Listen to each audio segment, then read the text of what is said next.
Պարտքի բարձր բեռը ենթադրում է, որ ռիսկեր է առաջացնում նույն պարտքը ներգրավելու տեսակետից։ Եթե երկու ցուցանիշներին դիտարկելու լինենք իրացվելիության եւ վճարունակության ասպեկտներին անդրադառնանք պարտքի, ապա մենք կարող ենք ունենալ ժամանակավոր խնդիրներ, որոնք բնորոշվում են որպես իրացվելիության խնդիր, թեպետ վարված ողջամիտ հարկաբյուջետային քաղաքականության արդյունքում մենք այդպիսի խնդրի չենք առերեսվել եւ չնայած կոչերին եւ հորդորներին Կանզապետական միասնական հաշվի մնացորդը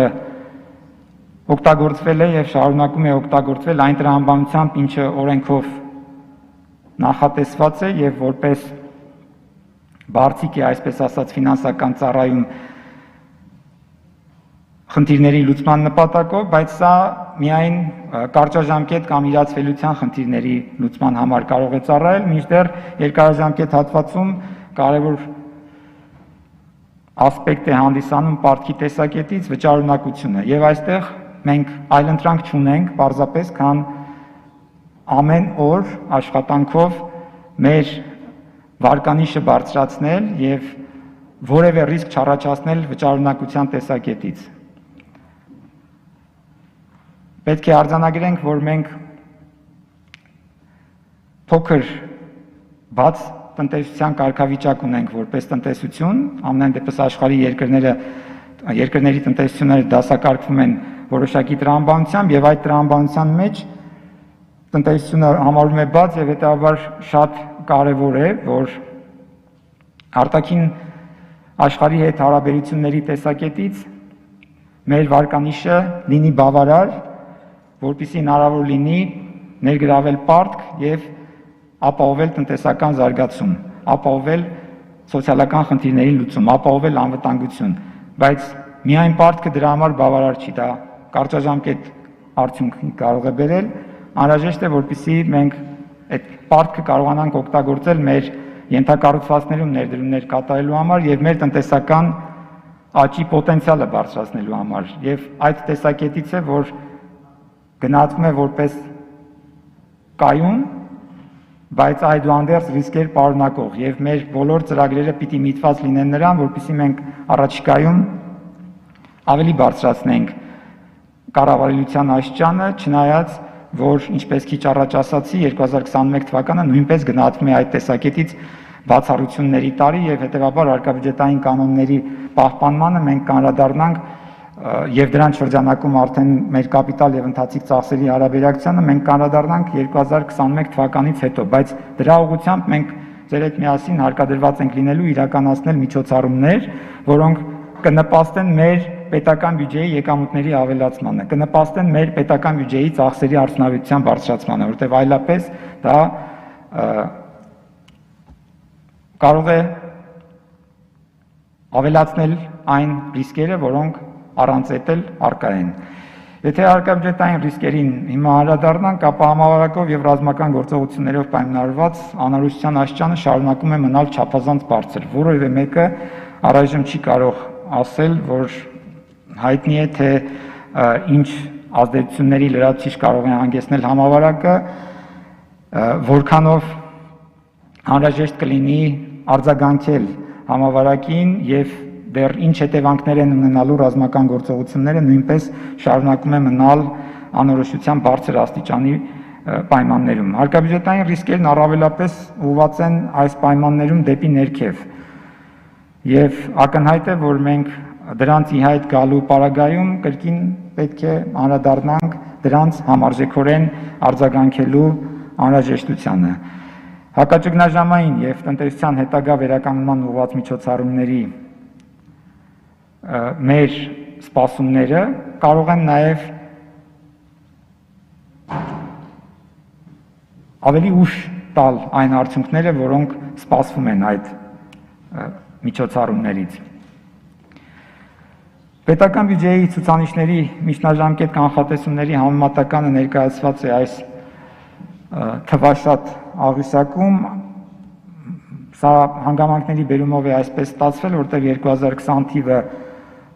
ծանրաբեռնվել է անդադ փոփոխություններով բյուջետային ցուցանիշների, ինչպես նաև 2021 թվի նախագիծը։ Մենք փաստորեն ունեինք Նախնական տարբերակը նախագծի միջնաժամկետ ծախսերի ծրագրով հաստատված, որին հաջորդել է բյուջեի նախագիծը, որը ներկայացվել է պաշտոնապես ազգային ժողով եւ որին հաջորդում է ինչպես քիչ առաջ արդեն ասացի, հանձնաժողովի նիստում ներկայացված առաջարկվող վերանայված տարբերակը, եթե ուշադրություն դարձնեք, այստեղ կտեսնենք այն թվերը, որոնք քիչ առաջ ես հնչեցրեցի, 4.8% տնտեսական աճի փոխարեն 3.2% տնտեսական աճ, համապատասխանաբար հարկային եկամուտների 1 տրիլիոն 501 միլիարդ դրամի փոխարեն 1 տրիլիոն 440 միլիարդ դրամ եւ 274 միլիարդ դրամ պակասուրդի փոխարեն 342 միլիարդ դրամ պակասուրդ առաջարկվող տարբերակով։ Եթե պետական բյուջեի շրջանակին անդրադառնանք եւ փորձենք ողջել թե մենք ինչ հնարավորություն է ինչպես ենք օգտագործում, ապա մեր ծախսերի մակարդակը 1 տրիլիոն 843 միլիարդ դրամ է ենթադրվում 2021 թվականին, որը հնարավոր է լինելու իրականացնել 1 տրիլիոն 569 միլիարդ դրամ եկամուտների եւ 274 միլիարդ դրամ պակասուրդի հաշվին։ Բայց սա այն նախագծով, ինչը որ ներկայացված էր, իսկ արդեն վերանայումից հետո մենք կունենանք 1 տրիլիոն 843 կամ մի փոքր ճշգրտված ծախսերի ցուցանիշ, իսկ այս ճշգրտումը կապված կլինի պետական պարտքի սպասարկման համար անհրաժեշտ լրացուցիչ տոկոսավճարների գործոնով եւ դրան համապատասխան վերանայված պետական բյուջեի եկամուտների եւ պակասուրդի ցուցանիշներ։ Պետական բյուջեի եկամուտների ներկայացված նախագծով կառուցվածքը այս պատկերում է 1 տրիլիոն 501 միլիարդ դրամ, 45 միլիարդ դրամ այլ եկամուտներ եւ 23 միլիարդ դրամ դրամաշնորհներ պաշտոնական, ինչպես արդեն քիչ առաջ ասացի, մենք կունենանք ավելի համեստ հարկային եկամուտների ցուցանիշ հաշվի առնելով տնտեսական զարգացումների կանխատեսումների վերանայումը։ Պետական բյուջեի ֆինանսավորման արտաքին աղբյուրներին եթե անդրադառնանք, խոսքը վերաբերում է վարկային եւ դրամաշնորհային միջոցներին, ապա այս պատկերում մենք տեսնում հիմնական ցուցանիշները, ընդամենը շուրջ 126 միլիարդ դրամի մասին է խոսքը, որից 23.2 միլիարդ դրամը պաշտոնական դրամաշնորհներն են, մնացածը վարկային միջոցները, ընդ որում պաշտոնական դրամաշնորհները բաժանվում են երկու մասի՝ բյուջետային աջակցության դրամաշնորհներ եւ դրամաշնորհներ, որոնք ուղղված են լինելու կոնկրետ նպատակային ծրագրերի ֆինանսավորմանը, իսկ վարկային միջոցների դեպքում մենք ունենալու ենք երկու կրկին բաղադրիչ, դրանցից մեկը վարկային միջոցների հաշվին ծախսերի իրականացումն է եւ մյուսը այն վարկային միջոցներն են, որոնց հաշվին իրականացվելու է պակասուրդի ֆինանսավորման աղբյուրներով ներքին ենթավարկերի տրամադրման գործառնություններ։ Այդ ցուցանիշները ներկայացված էին այս պատկերում։ Եթե բյուջետային ծախսերի տրամաբանությանը անդրադառնանք ըստ բովանդակության, ապա ինչպես քիչ առաջ ասացի, մենք 1 տրիլիոն 843 միլիարդ դրամով ներկայացված նախագիծ ունենք, որից 215 միլիարդ դրամը կուղղվի կապիտալ ծախսերի ֆինանսավորմանը, իսկ մնացածը ընթացիկ ծախսերի ֆինանսավորմանը։ Այդ ցուցանիշները հաջորդ պատկերում ներկայացված են նաև հարաբերական իմաստով համախառն ներքին արդյունքի համեմատությամբ, հաշվի առնելով, որ համախառն ներքին արդյունքը կվերանայվի անվանական արտահայտությամբ, մենք այս ցուցանիշների մեջ նույնպես կունենանք որոշակի ճշգրտում, բայց դրանք չեն լինի էական այս ցուցանիշների տեսակետից։ Ոչ ֆինանսական ակտիվների գծով ծախսերի ֆինանսավորման կառուցվածքին եթե անդրադառնալու լինենք արդեն ըստ աղբյուրների, ապա ենթադրվում է, որ 2021 թվականին մենք շուրջ 82.4 միլիարդ դրամ կունենանք արտաքին աջակցությամբ իրականացվող կապիտալ բնույթի ծրագրերի համար հատկացումներ, իսկ մնացածը կիրականացվեն ներքին ռեսուրսների հաշվին։ Պետական բյուջեի ծախսերը ըստ ծառայությունների խոշորացված խմբերի եթե դիտարկելու լինենք, ապա ընդհանուր նշանակության պետական ծառայությունների համար ենթադրվում է օգտագործել շուրջ 862 միլիարդ դրամ, տնտեսական ծառայությունների համար շուրջ 173 միլիարդ դրամ կամ 9% ընդհանուր հատկացումների, սոցիալական ծառայությունների համար կօգտագործվեն 803 միլիարդ դրամ կամ ընդհանուր հատկացումների շուրջ 44%։ Ընդհանուր նշանակության պետական ծառայությունների գծով հիմնական հատկացումներից բաշխումը 2021 թվականի կունենա այս տեսքը, ընդհանուր բնույթի հանրային ծառայությունները շուրջ 394 միլիարդ դրամ, պաշտպանության համար 312 միլիարդ դրամ եւ մնացածը հասարակական կարգի, անվտանգության եւ դատական գործունեության համար իրականացվող ծրագրերի շրջանակում հատկացումները կկազմեն։ Տնտեսական ծառայությունների մասով հատկացումների զգալի մասը տնտեսական հարաբերությունների համար կօգտագործվի շուրջ 148 միլիարդ դրամ, շուրջ 15 միլիարդ դրամ բնակարանային շինարարության եւ կոմունալ ծառայությունների համար, իսկ մնացածը շրջակա միջավայրի պաշտպանության համար։ Սոցիալական ծառայությունների գծով ծախսերի բաշխումը կունենա հետեւյալ կառուցվածքը՝ շուրջ 505 միլիարդ դրամ սոցիալական պաշտպանությունն է կազմելու, առողջապահությունը շուրջ 115 միլիարդ դրամ, կրթության համար կօգտագործվի շուրջ 154 միլիարդ դրամ, իսկ մնացածը հանգիստ, մշակույթ եւ կրոն բյուջետային դասակարգման բաժնի համար կօգտագործվի։ Պետական բյուջեի ծախսերի, բյուջետային ծախսերի ծրագրավորման ճկունությունը այս պատկերում է բացահայտված, բազմիցս առիթ եղել է այս հարցին անդրադառնալ հանձնաժողովների առանձին եւ համատեղ նիստերում քննարկումների ընթացքում, երբ խնդիր է բարձրացվել, որ բյուջեն համարժեքորեն չի արձագանքում փոփոխված իրողություններին եւ այն արմատապես կամ հիմնովին փոխելու անհրաժեշտություն ունի, այս պատկերը ներկայացված է, որպեսզի պարզ լինի, թե մենք երբ որ հիմնովին փոփոխության մասին ենք խոսում, ինչ պետք է նկատի ունենանք։ Դա նշանակում է, որ բյուջեի մոտ 80% կազմող կամ 1 տրիլիոն 482 միլիարդ դրամ կազմող օրենքով ստանձնված պարտավորությունները պիտի վերանայվեն։ Դա նշանակում է, որ օրենքներով կառավարությանը վերապահված լիազորությունների շրջանակում կառավարության կողմից ընդունված իրավական ակտերով ստանձնված բյուջետային ծախսերի մոտ 6% կազմող հատկացումները պիտի արմատապես փոխվեն։ Դա նշանակում է, որ միջազգային պարտավորություններով, միջազգային ներողություն համաձայնագրերով ստանձնված պարտավորությունները, որոնք կազմում են բյուջետային հատկացումների 6%-ը պետք է արմատապես փոխվեն։ Արդյոք սա հնարավոր է, թե ոչ։ Գործնականում ամեն ինչ հնարավոր է, բայց մեր առաջարկն այն է, որ մենք ոչ թե վերաբերվենք բյուջեին որպես բյուջետային հատկացումներ, այլ այն տրամաբանությամբ, ինչով որ բյուջեն ներկայացվել է, իսկ բյուջեն ներկայացվել է ծրագրային բյուջետավորման տրամաբանությամբ եւ ըստ այդ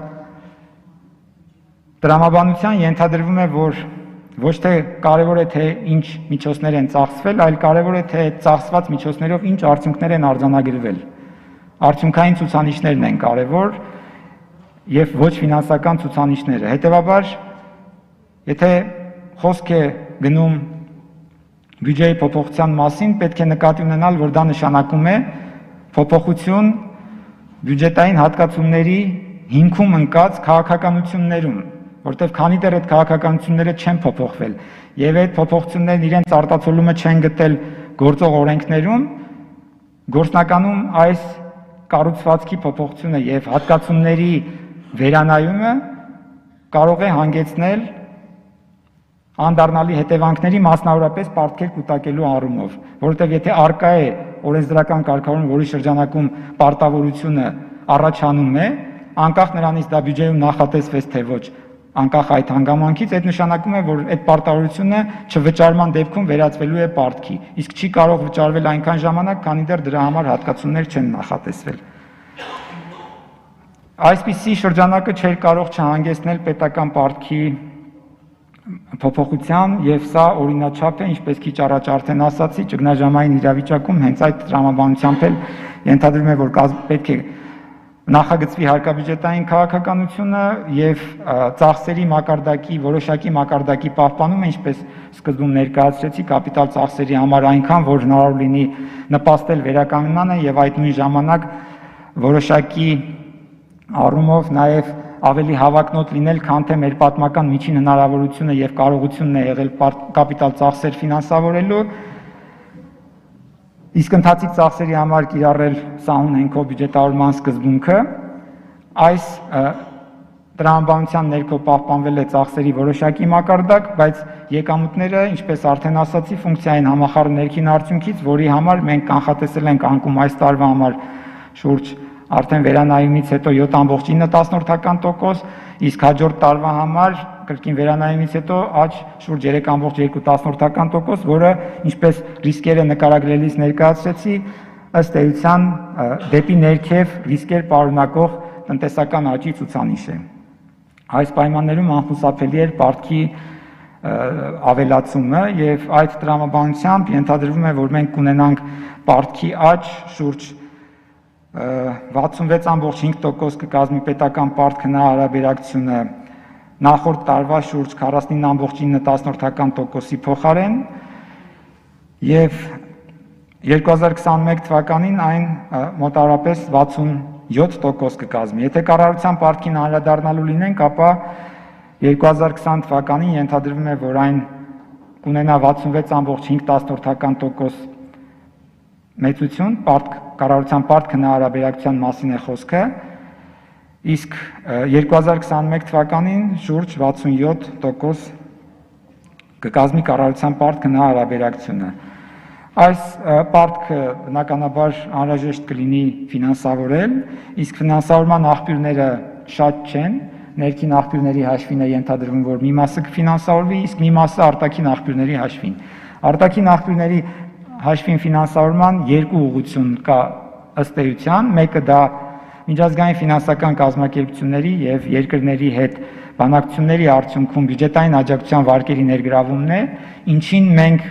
2019 թվականին, երբ որ քննարկում էինք 2020 թվականի բյուջեի նախագիծը, համարում էինք, որ այլևս անդրադառնալու անհրաժեշտություն չենք ունենա եւ 2020 թվականի բյուջեն նախագծվել էր ըստ էության առանց բյուջետային աջակցության վարկերի հաշվին դեֆիցիտի ֆինանսավորման,